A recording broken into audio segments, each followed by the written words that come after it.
Howdy, Ian with Soundzie here again, and I want to give a brief explanation on Taylor Swift. This is Taylor Swift's pinnacle year, 2023.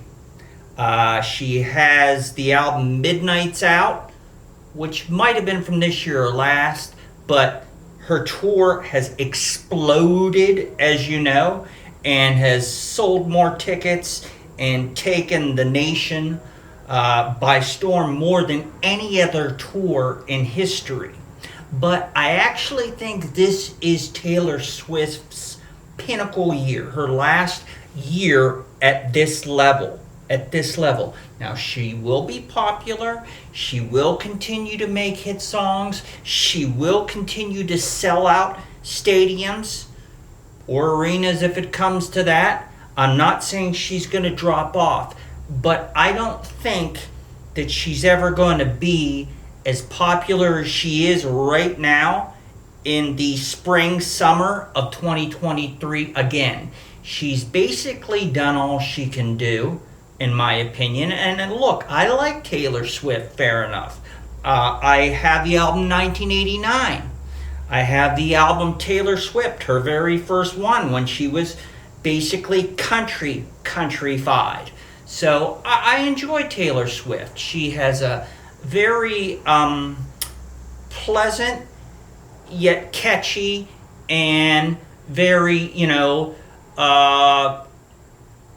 attainable voice. Her songs are decent, although she does get a lot of people to help her write. But I think this is her last at this level, because she's went from country or countryfied. She wasn't 110% country, I wouldn't say, but she was more country pop-ish and countryfied in 2006, 2008, when she first came out. And she was good at it. She had hits then. And now she's straight pop. And she's good at that. The songs are good. And, she's Taylor Swift. She has that young crowd, especially the young females. But I don't think she can venture into, R&B or anything like that. She might go back to country. In time. But I think she's basically done all she can do. I'm not knocking her. I'm just calling it like I see it. She will still be popular. She'll still be Taylor Swift, but I don't see her at the level she is in 2023 continuing. I think from here on it's going to be a little bit of a slide down or slide off, just because that's the way I think. And Billen's rarely wrong, but I could be. We'll see. Okay, and if you're wondering why Taylor Swift, if you've heard, is re-recording her albums, is because she doesn't get the money you might think from those sound recordings. You see, there's the songwriter royalties you get and money from that for writing the song, and then there's the money you get from the sound recording, the actual recorded product. Well, the record company and the label has control over that sound recording and the sound product. All right? If someone sings your song at a large venue, you will get performance royalties. If someone covers your song, you can't stop them, but they have to pay you, either the statutory mechanical royalty rate or a negotiated royalty rate for covering your song and putting it out in a recording. But you can't stop them. However, as far as the sound recording, the original song that you recorded that may or may not be a hit, it depends on what was in your contract and how much money you will get from that, because the label controls that from here on out. So you have the sound recording, which is the actual recorded song that you may hear on the radio. The label or the record company controls that. And depending on what was in your contract, your recording contract, And believe me, they're going to make it so they're not going to be so generous unless you have a great team of lawyers and you're established. And even then, it's tough.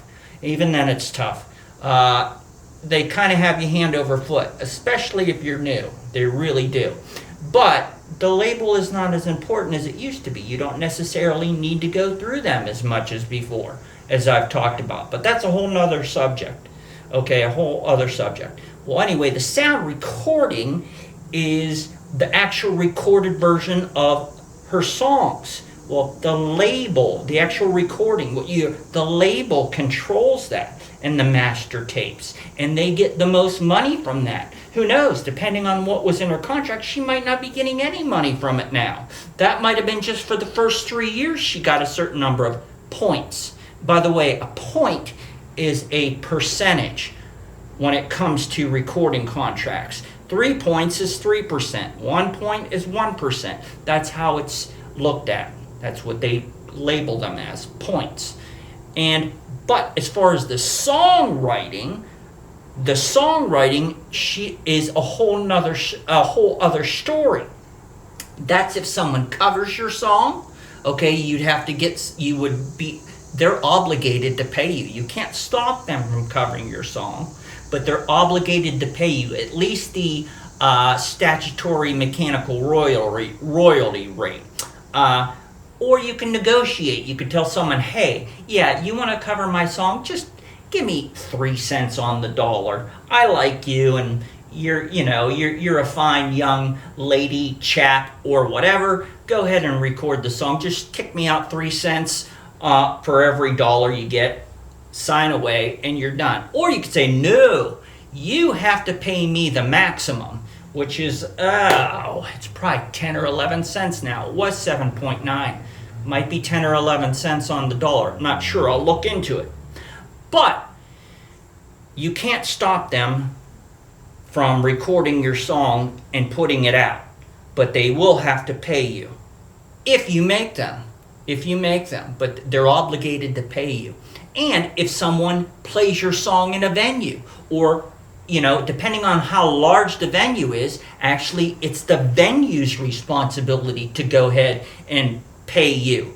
Actually, they pay your publishing company, and your publishing company usually splits 50-50 with you, is generally how that goes. But sound recording is one thing, the recorded song itself, and the songwriting is another channel, which artists and bands actually get paid through. Well, the label, especially before, not as much now, controls those sound recordings. Well, Taylor Swift wants to take back control. The way to do that is to re-record it and release it. Now she'll have actual control and get more money from the new sound recordings.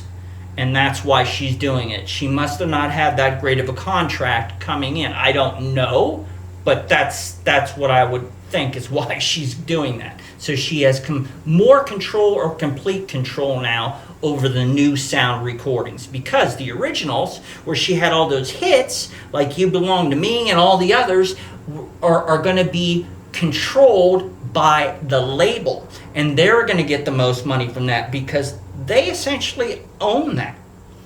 Okay? They own that sound recording. Well, she's re-recording all that, so she has the control, and she can get more money from that, and so she owns it. Now, the songwriter channel for getting monetary, for getting funded monetarily is through the songwriting.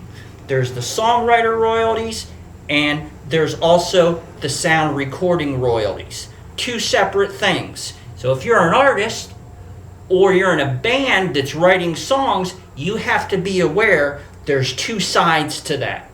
All right. Well, now you know why Taylor Swift is re-recording her albums, and now you know a little bit about songwriting royalties, or songwriting and what someone gets monetarily, and the sound recording, who controls that generally, and how that goes. And back to Taylor Swift, I think this is her pinnacle year. God bless her. Nothing against her. I'm a general fan. Like I say, I got a couple of her albums, but I think, you know, with country, she was good and very likable, and now with pop, she's generally safe and very likable, and she's taken the country by storm, and the world, or whatever you say, with her Eras tour. But I think this is the pinnacle of her career, and from here on out, she will take a down step because she's basically done all that she can do, and I think she's reached her maximum musical, you know, the most she can do musically has already been done for her. You know, she can't go in R&B well. You know, she's not going to go into other. She's not going to go into jazz and things like that because she's kind of only for a few different genres, and she's good at it. She was good at it. It worked, to say the least, right? But that's where I'm at with Taylor Swift, and we'll keep an eye on that. And I'm Ian with Soundzie. I just wanted to give you a little bit of my thoughts on the Taylor Swift spring and summer, and we'll catch you next time. Later.